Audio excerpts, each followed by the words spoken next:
Je m'appelle Méline, j'ai 25 ans. J'ai plusieurs marques e-commerce. L'année dernière, j'ai fait plus de 2,4 millions d'euros de chiffre d'affaires. Direction Guangzhou. Suivre le groupe parce qu'on a tout qui est déjà bien organisé par les professionnels de l'import-export. Et là, c'est l'endroit où ils font les colis au kilo. Où on va aujourd'hui à la foire de Contange. Méga idée de produits, les brosses à dents électriques. C'est la 135e édition pour faire un stage, apprendre sur l'import-export.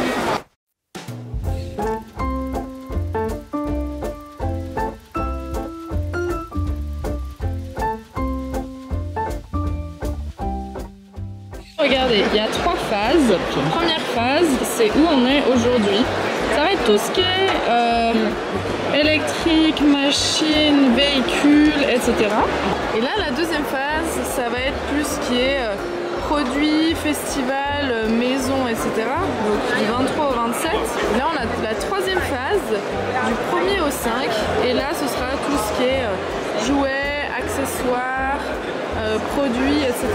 Donc quand vous venez à la foire de Contange, regardez bien la phase qui vous intéresse. Quelle est la phase qui est la plus intéressante de venir? Ça sert à rien de venir un mois et de tout faire, ça n'a aucun sens, ça va prendre énormément de temps. Et du coup, ici, vous allez pouvoir voir les produits, les phases qui vous intéressent, les concepts.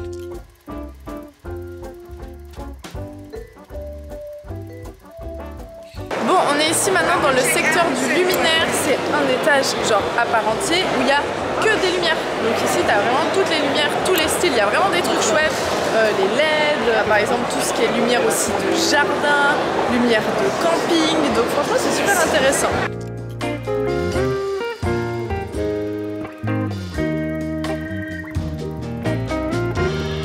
On vient de manger, je pense que vous avez pu voir, c'est abusé le monde qu'il y a partout. Au McDo c'était what the fuck. Le McDo n'a pas le même goût que chez nous, hein, je vous le rassure. Ici on a énormément de trucs électroménagers mais aussi beaucoup de ce qui est sèche-cheveux, lisseur et j'en passe, donc c'est très intéressant. On va aller par contre au Tiny House. C'est des maisons autosuffisantes comme par exemple les maisons Tesla. Alors on a fait un sacré tour ici à la foire de Contange. Il est maintenant bientôt 16h. Il est 16h, on a fait un énorme tour, on a visité pas mal de choses. J'ai plein d'idées de produits. Je vais bien sûr les envoyer, je vais vous les partager. C'est assez fou. Les idées, il en manque pas. Des concepts, il en manque pas. Le problème, c'est savoir acheter, mais aussi savoir vendre. Moi, je vous apprends très bien à vendre vos produits pour savoir acheter. En effet, c'est un domaine que je suis en train actuellement d'apprendre et que je prendrai plaisir à vous partager un peu plus. En tout cas, très intéressant, très belle journée. On va continuer, on va marcher et puis voilà. Hein.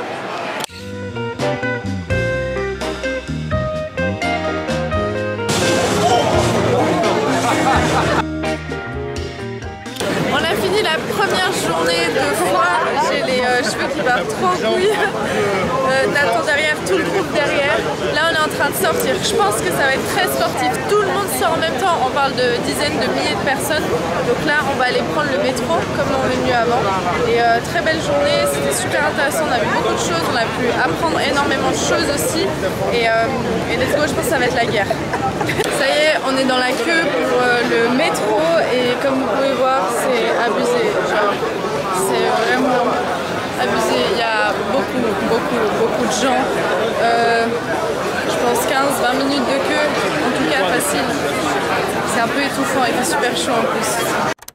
On se retrouve un matin, une journée supplémentaire ici à Guangzhou. Hier soir, on a été manger au restaurant, on n'a rien fait de particulier. Donc là, on se retrouve pour aller boire notre petit café. Il est 8h du matin. On se prend un café, on va le prendre à l'emporter parce que nous allons après à nouveau à la foire de Guangzhou. Avec Nathan, on a décidé, vu que c'était quartier libre ce matin, de se poser ici dans un petit café pour rester tranquille. Moi je suis assez fatiguée pour être honnête, donc je rebois un petit café et puis finalement 10 heures. Là aujourd'hui, comme je vous disais, c'est la phase numéro 1. Cette phase numéro 1 finalement, elle est axée sur beaucoup d'engins, on va dire machinerie, moto, enfin voilà, tout ce qui est assez moteur, il y a aussi agriculture, etc. Mais du coup, finalement, c'est pas notre domaine, c'est pas quelque chose déjà qui nous intéresse, où nous on trouve notre bonheur en tant que produit. Par contre, pour les gens qui n'ont pas d'idée de produit, c'est extraordinaire, il y a vraiment beaucoup d'idées. Nous, on est plutôt intéressés par la phase 2 et 3. Le problème, les gars, c'est que la phase 2 et 3, ce n'est pas à nos dates d'avion qu'on a pris. Et ici, bah, finalement, c'est que 14 jours de visa. Donc ce qu'on va faire, c'est qu'on va repartir à Bali et on va revenir en Chine. On va revenir en Chine du 1 au 5 mai parce que c'est là où vraiment ça nous intéresse. C'est là où nous on a besoin aussi pour trouver des produits, fournisseurs, usines. Donc on va faire cette Canton Fair aujourd'hui, toujours avec Fabien. On va essayer de prendre un maximum de choses, apprendre un maximum de choses. Et après on va du coup revenir. Moi j'ai besoin de voir en pratique. Je sais que c'est ce que je vous apprends aussi aujourd'hui dans le programme. C'est beaucoup de la mise en pratique. Moi dans le programme je vous apprends à faire, à mettre en place, passer à l'action, parce que finalement c'est en passant à l'action que tu comprends ce que tu fais, tu comprends le raisonnement des choses et au final que tu arrives à le reproduire. Donc moi je vous montre beaucoup. Aujourd'hui moi je viens là avec Nathan, c'est pour ça qu'on vient là avec lui, c'est pour voir comment il fait, comment il négocie, comment il va dans les usines, comment il parle aux gens, comment il se comporte. Ça reste une autre culture, ça reste du business en physique, tu vois, la communication. Donc c'est ça un peu qui nous intéresse, nous. C'est ça qu'on vient chercher de lui parce qu'il le fait depuis plus de 20 ans, donc c'est extraordinaire. Et nous, après, il va falloir qu'on le fasse, qu'on le mette en pratique. Et j'ai vraiment hâte de vous montrer de A à Z du moment où, je sais pas, on trouve un stand. On trouve un stand, on dit ok, on veut ça, ils ont un bon sample, un bon prototype, on veut aller plus loin. J'ai trop hâte de vous montrer cette procédure parce que moi je ne l'ai jamais fait et j'ai trop hâte de voir en fait ce que c'est, qu'est-ce qui se passe. Après tu vas dans les usines, comment est-ce que ça se passe, est-ce que tu négocies ou pas, les quantités, les formes, enfin franchement j'ai trop hâte d'arriver à cette étape. Là c'est vraiment de la découverte, on tâte le terrain. Aussi ce qui est bien c'est que je pense que quand on fait du drop, on a une énorme distance avec la Chine. On a l'impression que c'est à des années-lumière, que on ne peut pas avoir contact avec eux. Je sais pas comment dire, moi j'avais vraiment ce truc où je me disais bon, on bosse avec la Chine, mais en fait, comme si c'est pas vrai, tu vois, je sais pas comment dire. T'as pas cette proximité vraiment avec les gens, la culture et tout, ça paraît tellement loin. Et là déjà de venir en Chine, de voir les Chinois, voir comment eux ils travaillent, comment eux ils se comportent et tout. Bah déjà là, j'ai une barrière psychologique qui s'est complètement retirée. J'ai une méga objection le fait de venir ici, de venir voir ce que c'est ici les gens avec le business. Et finalement ça me rassure aussi parce que je voyais ça comme un océan bleu, tellement compliqué, tellement what the fuck. Et là le fait de venir ici, en fait ça m'a désensibilisé parce que en fait, ils font du business comme nous, peu importe, comme Paul, Jean ou Jacques, n'importe où. Alors en effet, ça reste des gens qui sont méga business, méga pro, ils veulent faire les choses bien et assez rapidement, c'est assez ouf le développement, la rapidité. Donc voilà un petit peu le topo de ce que je vois, de ce que je pense. Et je vais vous apporter ça dans le programme, c'est vraiment l'objectif. Comment on fait en pratique. La théorie c'est bien, la pratique c'est mieux et c'est ça que je veux vous apprendre aujourd'hui. C'est faire les choses, vraiment mettre en pratique. Super produit. Le truc des diffuseurs, c'est un méga kit et ça, t'as un peu d'argent à mettre. Franchement, tu te commandes des kits, c'est pas beaucoup, c'est 200 unités pour mettre ton logo dessus. C'est très peu cher par rapport à ce que tu peux le vendre, par rapport à la valeur perçue du produit. Hein? Et surtout, tu peux faire du consommable. Tu peux du coup faire racheter les gens une fois qu'ils ont bien évidemment terminé les petites dosettes de produits là, de consommables. Là c'est vraiment le diffuseur moderne géré par Bluetooth. En plus là il y a les senteurs, là c'est une box, tu peux mettre ton logo. C'est un très bon produit.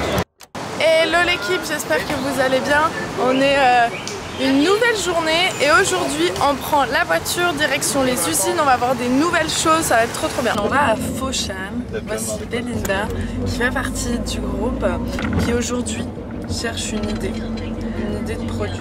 Oui, c'est ça, oui, ça. Ouais. C'est quoi ton goal dans ta vie là? Actuellement, je suis salariée et j'aimerais bien passer dans le côté e-commerce et business, entrepreneuriat et tout ça. C'est trop bien. Et du coup, t'as investi en toi? Ouais, je me suis investi en moi. Donc voilà, j'ai pris la formation de Fabien Dessin. Ça, c'est vraiment génial. Et aujourd'hui, je suis parmi vous. Et voilà. Donc quoi les gars, les meufs, faut toujours investir. Toujours. Parce que finalement, je pense que c'est à ce moment-là aussi quand t'investis que tu passes à l'action. Ouais. Et en plus, toi, t'es un exemple, toi et ton mari, vous êtes un exemple. Oh, et vous avez entendu, alors là, il y a le YouTube game qui a entendu. Quel est ton objectif de l'année 2024? De commencer, de passer à l'action. Et d'apprendre step by step le processus pour commencer à vendre, à acheter. Ça c'est le truc. Voilà.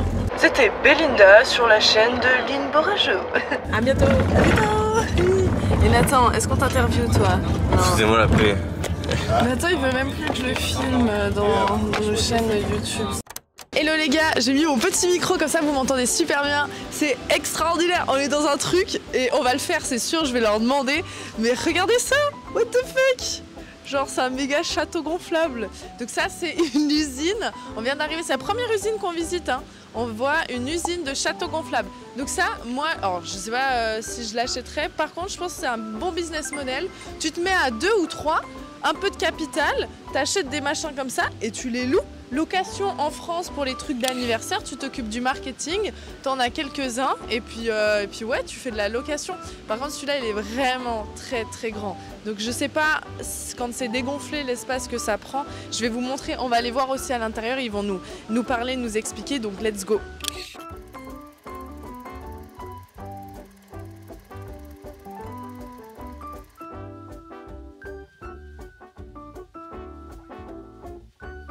C'est un super beau produit, on vient de faire des descentes et de tester le produit, c'est vraiment extraordinaire. C'est fou parce qu'ils ont un catalogue, tout le catalogue tu commandes la chose que tu veux, il n'y a pas de MOQ minimum, tu peux avoir une unité produit donc ça c'est très bien. Un gros comme ça, 3 tonnes, donc c'est très lourd mais c'est très intéressant si tu veux les louer et tout.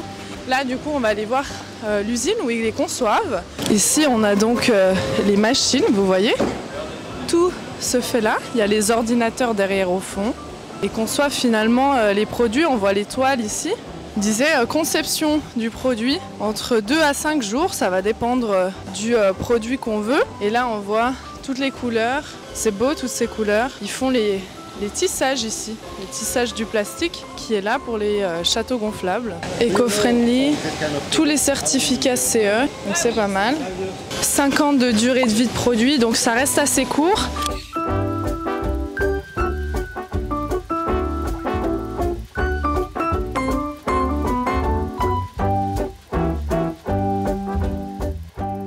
Ok, on a terminé de regarder l'usine, c'était super intéressant. Les prix, honnêtement, ce n'est pas cher par rapport à ce qu'on croit.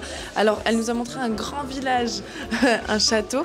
Et du coup, c'est assez impressionnant parce que c'est très grand. On peut le faire rentrer dans un container de 20 pieds qui aujourd'hui coûte 1800 $ entre la Chine et l'Europe. Bien évidemment, attention les containers, ça change régulièrement les prix, surtout avec les guerres et tout ce qui se passe aujourd'hui dans le monde. Mais voilà, actuellement, un container de 20 pieds pour un énorme village qui coûterait environ 20 000 $, ce qui n'est pas cher parce que vous pouvez mettre jusqu'à 300 enfants à l'intérieur. Bien évidemment, il faut regarder avec la législation locale. Vous pouvez rapidement amortir un produit comme ça. Ils disent une garantie de 5 ans et finalement le château peut durer une quarantaine d'années. Donc c'est un très bon investissement pour les communes, les municipalités, les enfants, les anniversaires et j'en passe.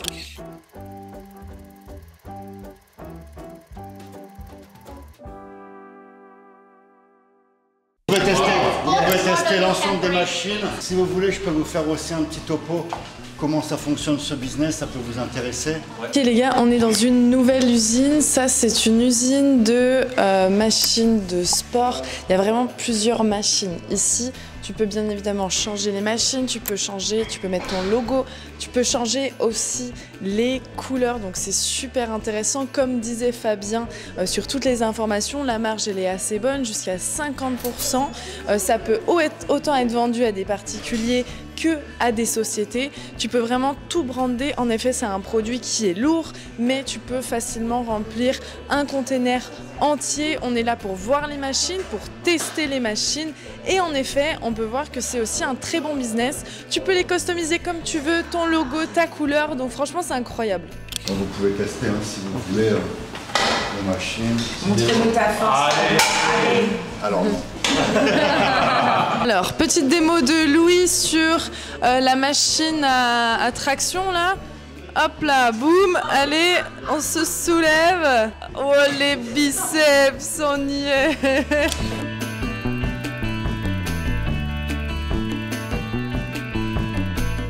Ici c'est très impressionnant, c'est le hangar où ils font du coup toutes les machines. Ils conçoivent ici toutes les pièces des machines, ils les tordent, ils les vissent, enfin je sais pas comment vous appelez ça, mais c'est assez impressionnant. On peut voir qu'ils sont les gens qui travaillent sont dans des bonnes conditions. Ils ont à boire, ils ont à manger, ils ont leur logement qui est inclus par la société. Et ils font des journées comme nous on peut faire en Europe, c'est juste que les Chinois ce sont des travailleurs. Là ils assemblent les pièces. Regardez comme c'est beau. Waouh! Regardez-moi cette ferraille. Impressionnant, vraiment impressionnant. C'est fou. Tout ce métal qui est travaillé, moi j'adorais les travaux manuels, j'adorais travailler le métal, donc je pense que c'est même un métier qui m'aurait plu à l'époque. Regardez la taille de la machine, je sais pas à quoi ça sert, ça fait même un peu peur. Non? C'est un peu... Je pense que c'est peut-être pour passer, tu sais, pour les mettre en métal. En métal, ouais. Ils les mettent dedans. Ils les lavent. Putain, regarde même ça là, putain on pourrait tuer des gens ici, c'est abusé. Ici, ils peignent les machines. Trop stylé. Vraiment trop stylé. Le monsieur il est là-bas derrière, il est en train de peindre toutes les pièces en grise. Donc peut-être c'est là aussi, si tout d'un coup vous avez envie de choisir la couleur, vous pouvez tout à fait choisir la couleur des produits que vous voulez. Vous voyez qu'on ignore complètement, on voit les produits qui sont terminés. Ici, les usines négocient le prix des machines au meilleur prix et nous on vient négocier les produits au meilleur prix. Donc finalement, c'est toute une chaîne, c'est un travail humain, c'est ça finalement le business, c'est de A à Z, chacun trouve chaussure à son pied pour ce qu'il veut faire et à quelle étape du business. Là mais regardez, ça c'est un produit où vous vous mettez dedans, tu peux rouler comme une roue d'hamster. Ici on est dans une deuxième usine aussi de matelas gonflables. On voit ici que c'est une plus petite usine, c'est une usine qui est aussi très intéressante. L'avantage de venir sur place c'est de voir la qualité des produits parce que finalement sur catalogue on se rend pas réellement compte. Et ici on peut réellement bien voir les produits, la qualité, ce qu'eux aussi ils produisent et comment l'usine se débrouille. Good morning les gars, j'espère que vous allez bien, on se retrouve. Ouais. Mais je parle pas à soi. C'est méga gênant, j'aurais dû faire l'intro avant. Hier c'était une découverte d'usine, on continue sur cette belle lancée de découverte d'usine, vous allez voir, je vais pas vous spoiler. On va visiter pas mal de trucs vraiment sympas. Moi j'ai une idée de produit que je vous montrerai qui est hyper fashion, esthétique, c'est méga tendance. C'est genre le truc moodboard Pinterest. Donc je pense qu'il y a un concept là assez sympa. On est dans le petit van. Attends, tu peux arrêter de faire de la crypto? C'est parti les gars, on est dans une nouvelle usine. Ici c'est vraiment impressionnant. C'est des maisons autosuffisantes, un peu comme les maisons Tesla. Dans cet immeuble, il y a 2000 workers, 2000 personnes entre design, confection, etc. C'est pas là l'usine de confection de A à Z, même si on va le voir quand même en bas parce qu'il y a ces workers. Tout ce que j'ai pu vous montrer, tous les gens là, c'est vraiment des designers, des confectionneurs. Je vais vous montrer, on dirait des navettes spatiales, c'est vraiment hallucinant.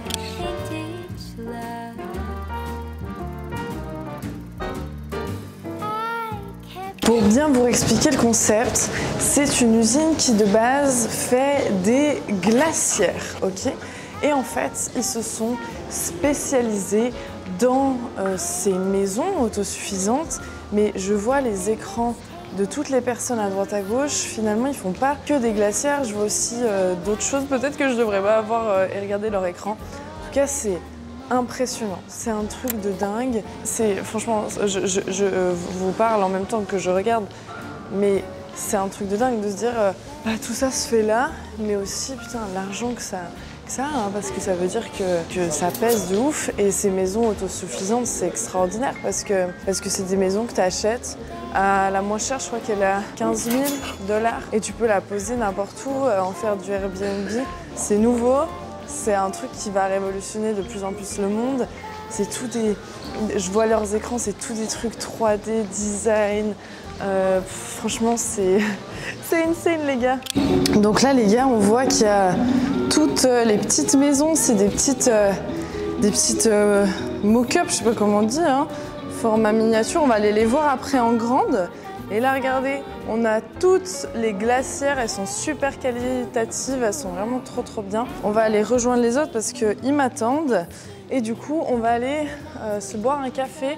Vous voyez, les modèles d'exposition, ils sont à l'extérieur. On va aller voir juste après.